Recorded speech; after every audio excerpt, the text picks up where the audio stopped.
అంటే ఇప్పుడు మొన్న దేవరా కూడా జపాన్లో ప్రదర్శితం అయింది కదా, జూనియర్ ఎన్టీఆర్ వెళ్ళారు, అందరూ చూసుకొని వచ్చారు. ఇది సార్ ఏ ప్రోడక్ట్ ఎక్కడ తయారు చేసినా అన్ని చోట్ల అమ్మటానికి ఒక వెసులుబాటు ఉంది. అక్కడ కొంటారా లేదని తర్వాత విషయం. అవును, మీరు అమ్మే ప్రయత్నం మీరు చేయొచ్చు కదా. అవును, అదే సేమ్ థింగ్ అది. అంటే ఇప్పుడు టెక్నాలజీలో ఎప్పటికప్పుడు కొత్త పొంతలు తొక్కుతోంది. ఇప్పుడు ఏఐ వచ్చింది, చాట్ జీపీటీ, ఇవన్నీ సవాలు విసురుతున్నాయి. మీ అంచనా ఏంటి? మీరు ఎక్కువగా టెక్నాలజీ మీద ఆధారపడతారు కదా సినిమాలకు సంబంధించి. ఫ్యూచర్ ఎలా ఉండబోతుంది అసలు సినిమాలు, సినిమా రంగం అంతా? ఆర్టిఫిషియల్ ఇంటెలిజెన్స్ ప్రతి రంగాన్ని డిస్టర్బ్ చేస్తుంది, నో డౌట్. సినిమా ఒకటే కదా, cinema is just one part. Right. అది డిస్టర్బ్ చేయని రంగం ఉన్నదని నేను అనుకోవట్లేదు. It will completely break down. మనం ఇంతవరకు మన వరల్డ్ ఎలా చూసామో ఆ వరల్డ్ మొత్తం పోబోతుంది కదా. అంటే ఇప్పుడు ఏఐ వచ్చింది కదా, అంటే దాని వాడకం ప్రారంభించారు మీరు సినిమా? Of course. అంటే ఇప్పుడు అంటే ఈజీ అవుతుందా ఇంకా పని అంతా?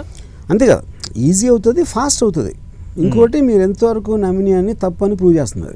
Okay, right. అంటే ఇప్పుడు ఏఐ వాడామంటున్నారు కదా సినిమాకి సంబంధించి, అంటే ఏ జానర్లో వాడారు దాన్ని? I use it in music, I use it in short division, లేకపోతే ఇమేజ్ జనరేషన్, పోస్టర్స్ మేకింగ్, ఇలాంటి. Okay, even scenes. Okay, lyrics కూడా వాడారా? మొత్తం. ఓకే, అంటే ఏఐ స్క్రిప్ట్ పరంగా కూడా.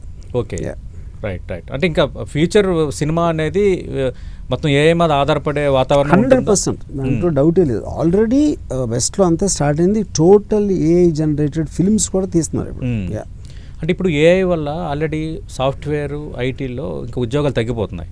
అంటే రేపు పొద్దున్న ఈ సినిమా రంగంలో కూడా అది పనిని ఈజీ చేస్తుంది కదా, ఇంకా ఆటోమేటిక్గా అది ఇంకా డౌటే లేదు. మీకంటే ఏ ప్రొఫెషన్స్ మీరు వెళ్తున్నారో, ఇప్పుడు మ్యూజిక్ ఉందనుకోండి, అవును, musicians, singers, composers, lyric writers, వీళ్ళందరికీ ఇంకా ప్రొఫెషన్ అనేది ఉండదు. అంత ఫాస్ట్గా డెవలప్ అవుతున్నాయి మ్యూజిక్ యాప్స్. అప్పుడు మీరు అసలు జీరో ఖర్చుతోటి చాలామందికి ఒకటి అర్థం ఉంది ఏంటంటే, మంచి సాంగ్స్ కాదు, నీకు నచ్చే సాంగ్స్ ఇస్తుంది అది. అది ఎవరైతే దాన్ని అడుగుతున్నారో వాడి టేస్ట్ సాటిస్ఫై వరకు ఇస్తానే ఉంటుంది అది. అది మ్యూజిక్ డైరెక్టర్ ఎలా చేయగలుగుతాడు అది? ఓకే, అది పాయింట్. అది చాలా మందికి అర్థం కాక దాని క్వాలిటీ తక్కువ అని అనుకుంటున్నారు. క్వాలిటీ ఇవ్వట్లేదు, మీకేం కావాలని ఇస్తుంది అది. అది అంటే మళ్ళీ మొత్తం ఏఐతో చేస్తే మరి ఆర్జీవీ మార్క్ ఎక్కడ కనిపిస్తుంది సినిమాలో? ఆర్జీవీలు అందరూ ఉండరండి.